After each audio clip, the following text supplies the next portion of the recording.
कि सेंटर में भी फटाफट फिर जाके मैंने कलावा पहना हुआ था तो कह रहे नहीं नहीं कलावा काटो इसका, अरे रबर बैंड चेंज करो, नहीं रबर बैंड उतारो। तो इतना ज़्यादा केओटिक माहौल हो गया था कि मुझे जितना मैंने पढ़ा था उससे ज़्यादा तो मैं भूल रही थी। फिर मैंने ऐसे चेक किया तो मुझे बुखार हो गया है। अब आई डोंट नो वो हीट वेव्स थी या क्या, मैं बच्ची थी यार, तो मुझे लगा कि यार मुझे तो बुखार भी हो गया। हाँ मुझे ना एक पिता अपनी बेटी के गले से तुलसी माला उतारने का विरोध कर रहा है।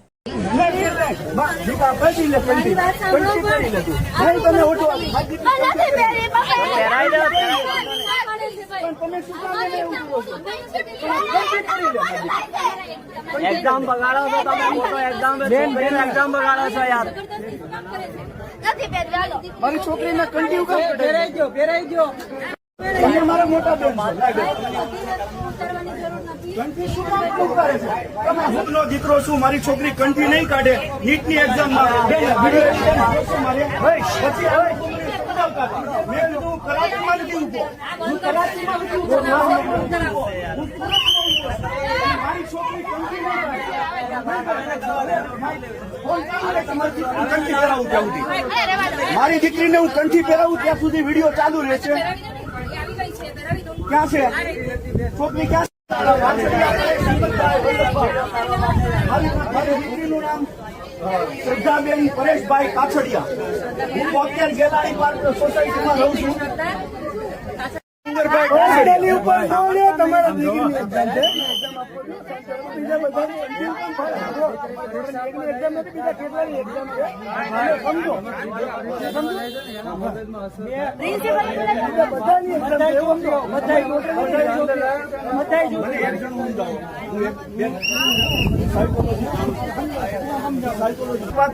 આ તમે પોતાનો તમારા ઘરનો કાનૂન લેવા છો, બાકી ઘંટી ક્યાંય કઢાતી નથી.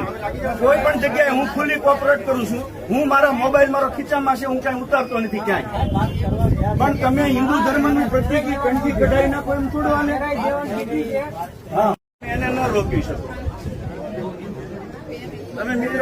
હા જો અત્યારે હું ગૌતમી સ્કૂલ ઉપર છું મિત્ર, અને કંઠી પહેરવાની ના પાડે કે અહીંયાથી કંઠી કઢાવવાનું કહે છે.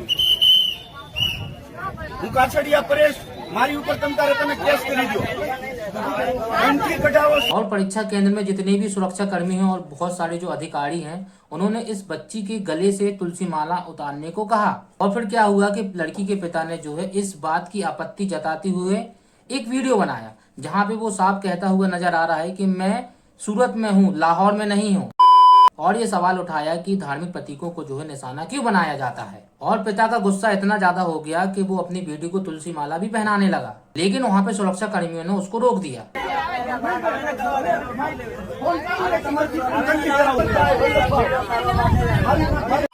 सबसे पहले आप नीट परीक्षा की ड्रेस कोड को समझे।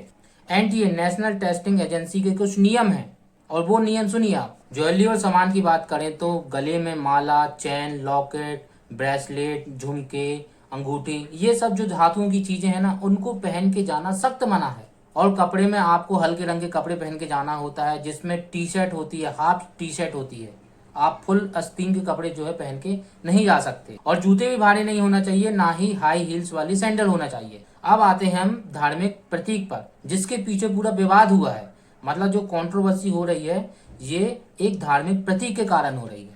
यदि आपने फॉर्म में कस्टमरी ड्रेस का ऑप्शन चुना है, जैसे पगड़ी हो गई, कृपाल हो गया, कड़ा हो गया या हिजाब हो गया, यदि आपने ये ऑप्शन चुना है तो आपको 2 घंटे पहले परीक्षा केंद्र में उपस्थित होना अनिवार्य होता है, ताकि आपने जितनी भी धार्मिक चीजें पहनी हैं उसकी जो है जांच पहले से की जा सके।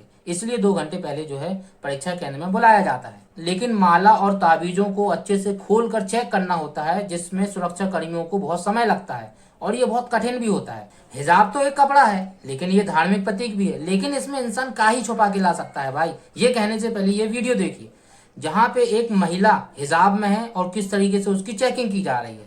मतलब उसकी पहचान के लिए बुर्का भी हटाया गया, लेकिन चेकिंग किस तरीके से हो रही है ये आप साफ तरीके से देख सकते हैं।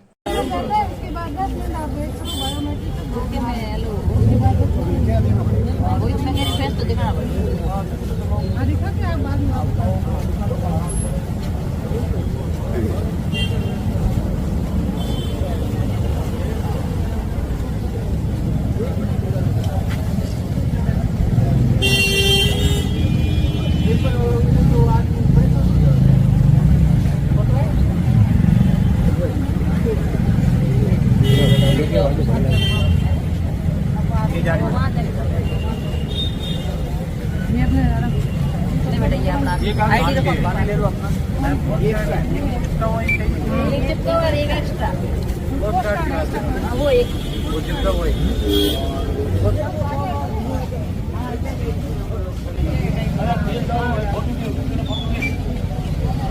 लेकिन सवाल ये उठता है कि जब सनातन धर्म या किसी धार्मिक प्रतीक की बारी आती है तो ये मतभेद क्यों हो जाता है।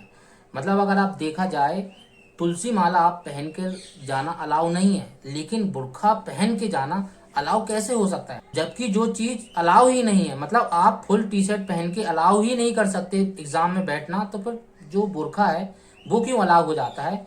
जबकि वो तो भाई नियम के विरुद्ध है, क्योंकि अगर आपके नियम ये कह रहे हैं कि आप हाफ टी शर्ट पहन के जो है एग्जाम दे सकते हैं, तो फिर यहाँ बुर्के में अगर इंसान ऊपर से नीचे अगर पूरा ढका हुआ है तो ये अलाउ क्यों कर देते हैं। भाई मुझे तो ऐसा लगता है कि जो नियम है उसमें थोड़ा सा बदलाव होना चाहिए, क्योंकि ये धार्मिक है, इसलिए ना इस पे विवाद होना स्वाभाविक है। लेकिन जब किसी एक कम्युनिटी के साथ बुरा हो रहा है तो दूसरी कम्युनिटी के साथ अच्छा कैसे हो सकता है। मॉडल चल रहा है, देखो वो बुर्का पहन के जा रही है और ये लोग हिंदू लड़कियों से कलावा और इयरिंग तो उतरवा ले रहे हैं।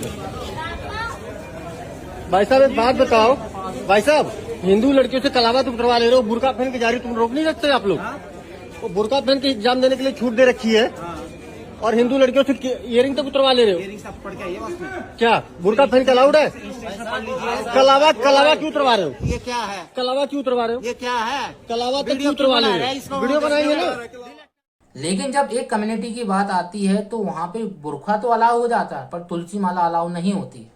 लेकिन मुझे एक चीज समझ में नहीं आती, जब एक कम्युनिटी या एक धार्मिक प्रतीक की बात होती है तो बुर्का जो होता है ना अलाउ हो जाता है, बाकी पगड़ी और तुलसी माला, तिलक, ये सब चीज अलाउ नहीं होती। उसके लिए आपको 2 घंटे पहले जाना होता है। लेकिन ऐसा नहीं है, अगर आप हिजाब पहन के आ रहे हैं तो ऑप्शनली आपको वहां पे ऑप्शन टिक करना पड़ेगा और 2 घंटे पहले आना होगा।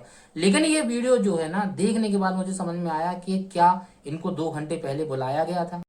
और विवाद होने का कारण यहीं से बन जाता है, क्योंकि एग्जाम में आप फुल टी शर्ट पहन के जा ही नहीं सकते। आपको अगर अलाउ है तो हाफ टी शर्ट या हाफ शर्ट पहन के जा सकते हैं। और उसमें एक बात और है कि आपकी जो शर्ट है, आप जो टी शर्ट पहने हुए हैं, उसमें किसी प्रकार की बड़ी बटन जो है ना अलाउ ही नहीं है। लेकिन जब हिजाब की बात आती है, जो कि ऊपर से नीचे तक ढका हुआ होता है, उसको जो है अलाउ कर दिया जाता है। लेकिन हो सकता है कि धार्मिक प्रतीक के कारण जो है उसको अलाउ कर दिया गया है, लेकिन ये कहीं ना कहीं नियम के विरुद्ध है और इसमें थोड़ा सा चेंजेस होना चाहिए।